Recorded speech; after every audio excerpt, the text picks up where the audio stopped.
You may think wealth is passed down, an inheritance waiting in a trust fund, but Chapter 8 8 of the Millionaire Next Door flips that idea. It shows that the people who actually build and keep wealth are usually the ones who work for it, not the ones who simply inherit it. In this video, we're going to compare jobs that produce millionaires to the fate of heirs, the real differences, the numbers behind them, and what this means if you want lasting wealth in your family. Spoiler, being an heir is not the same as being an accumulator. In this video we'll unpack Chapter 8, the occupational patterns that generate millionaires, the statistical contrast between self-made millionaires and heirs, real case studies from the book, and a practical playbook for whether you're choosing a career, raising children, or planning an estate. I'll also give you 3 concrete actions you can take in this video. One for employees, one for entrepreneurs, and one for parents planning generational wealth. Let's start with the central truth the authors keep returning to. Most American millionaires are first generation. They accumulated wealth themselves, not because they were born into it. About 80% of millionaires in the study are self-made. Only a minority are heirs living off family capital. Earning a high income and building wealth are different skills, and the book shows that the occupational choices you make and how you run your money in those roles matter far more than whether your last name matches a trust document. Why is this distinction important? Because building wealth requires 2 complementary skill sets: the ability to produce, earn and scale income, and the discipline to accumulate, live below means, and reinvest. Heirs may have production via family capital, but they don't automatically develop accumulation habits. The book's surveys reveal which occupations are overrepresented among self-made millionaires. 2 facts jump out. First, self-employment and business ownership are massive predictors. About 2/3 of working millionaires are self-employed. Second, the types of businesses that tend to produce millionaires are surprisingly ordinary. Service firms, contractors, specialty retail, family-run manufacturing, and property owners. These are not glamorous Silicon Valley plays. These are scalable, cash-producing enterprises run on discipline and margin management. Contrast that with heirs or high-status professionals. Some attorneys, doctors, corporate executives do become millionaires, but the rate of accumulation varies hugely within these categories, depending on spending habits, business ownership, and the owner's discipline. Heirs start with a different initial condition. Capital is available to them without prior accumulation, but that initial advantage does not guarantee an accumulator's habits. The authors document many heirs who live conspicuously and consume a big fraction of what they receive, or who never needed to learn disciplined saving, budgeting, or running a business. Paradoxically, some heirs end up with less sustained wealth than self-made millionaires precisely because they never internalized the practices of accumulation. Why? Several mechanisms. Heirs may face weaker incentives to take risks. They often don't experience the adversity that builds resilient money habits, and they can inherit expensive social expectations. Private school, country clubs, status signaling, that increase ongoing spending. The net effect: inheritance transfers capital, but it doesn't reliably transfer accumulation skills. The book's tables make the point numerically. For example, among occupational categories, the likelihood of receiving a substantial inheritance or substantial financial gifts varies considerably, and it does not map neatly to who ends up with the highest net worth. Some low-visibility occupations, small business owners and certain skilled trades, show up with high proportions of millionaires because owners reinvest profits and live below means. The data reveal that being an heir correlates with higher consumption patterns among recipients and a lower probability of independent accumulation unless the family couples transfers with structure and education. I'll be specific. The authors point out that many households that look rich, big house, imported cars, actually have modest incomes and are supported in consumption by transfers and loans. Conversely, many quiet millionaires live modestly, yet show high net worth because they reinvest and hold assets. Those contrasts appear again and again in the tables and interviews. Chapter 8 continues the book's habit of teaching through real people. We meet families who illustrate the divergence. The builder family, a self-made contractor or small business owner who reinvested profits, kept household consumption low, and used the business as an appreciating asset. The children in such families often witness budgeting, sweat through hard work, and learn how to manage operations. Practical lessons that translate into accumulation behavior. Over decades, these families convert earnings into investments, retirement plans, and often into sellable businesses. The heir family, a family where the older generation accumulated wealth and then provided for adult children through gifts, mortgage assistance, or forgiving loans. The recipients enjoy a lifestyle beyond their earned income and may not have developed the defensive habits of accumulation.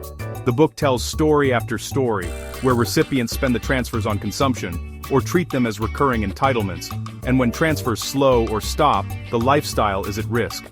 Mary and Lamar are an archetype of this path. Both paths produce visible affluence, but only one, reliably, produces intergenerational accumulation, the one where productive work and accumulation habits are modeled and taught. Work becomes wealth when it is designed to produce transferable value. The authors stress that the most successful accumulators don't merely trade hours for pay, they build systems, scale customers, and capture profit as retained business value. Here are the mechanics. Ownership captures profit. As an owner, you retain margin. As an employee, you typically do not. That retained profit, if not consumed, becomes capital to invest. Scalability multiplies income without proportionally increasing time.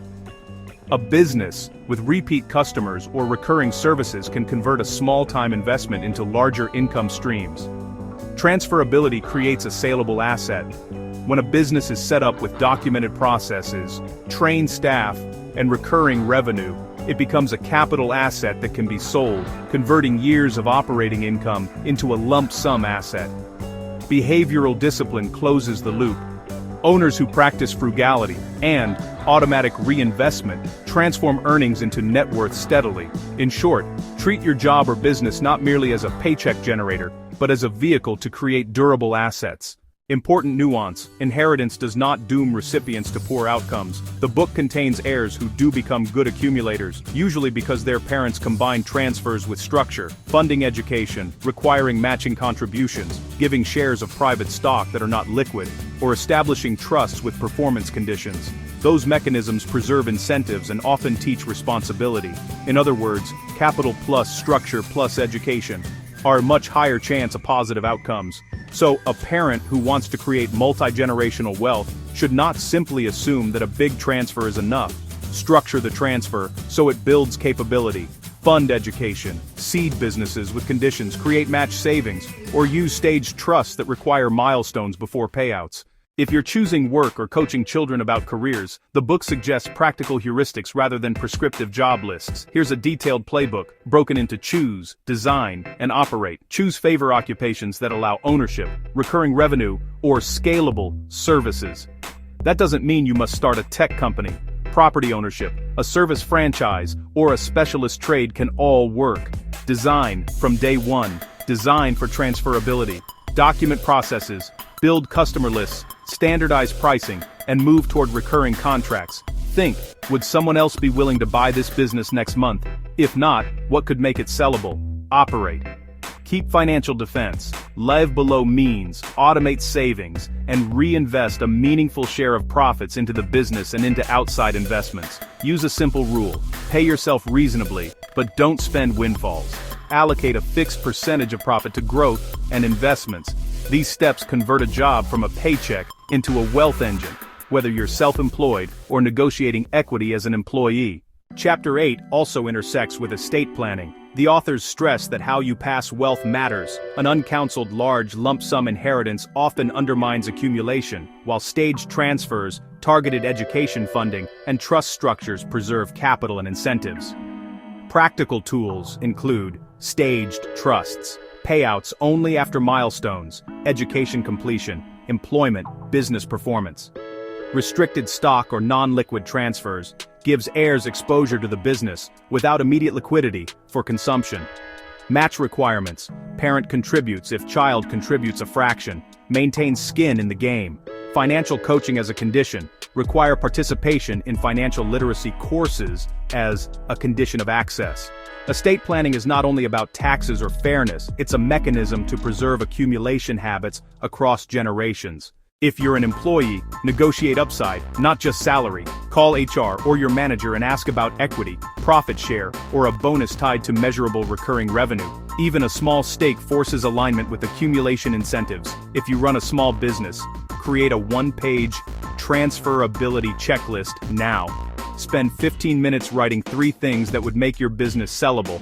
Documented process, 3 recurring clients, delegated operations.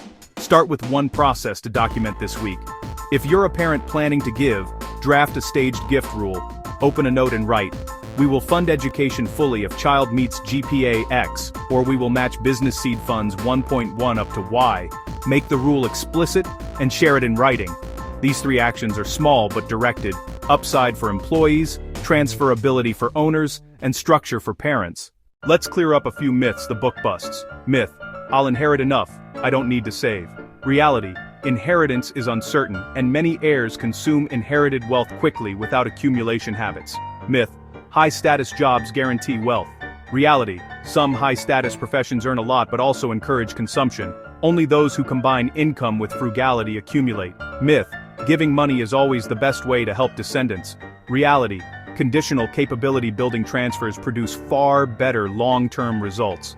Understanding these misconceptions helps you make better career and family decisions. Most millionaires are self-made. About 80% are first-generation wealthy. They accumulated, they didn't just inherit. Job choice matters, but execution matters more. Occupations that allow ownership and scalability are helpful. How you run the job or business is decisive. Inheritance transfers capital, not habits. Without structure, large gifts often reduce incentives and longevity of wealth. Structure multiplies outcomes. Staged gifts, matched contributions, and educational funding convert transfers into productive capital. If you had to pick one path, would you prefer A. build a business and control your own profits, or B. rely on inheritance and focus on lifestyle? Type A or B and explain one reason. If you're a parent, how would you structure a staged gift? I'll highlight interesting answers in the next video. Chapter 8 reminds us that wealth is a craft, built by people who design jobs and businesses to produce value, and who then defend that value with frugality and discipline. If you want money that lasts across generations, focus on creating transferable assets, and pair any transfers with structure and education. If you found this useful, like and subscribe. Next, we'll pull together the big themes from the book and give you a one-page wealth habits cheat sheet you can use for content or coaching. See you in the next video.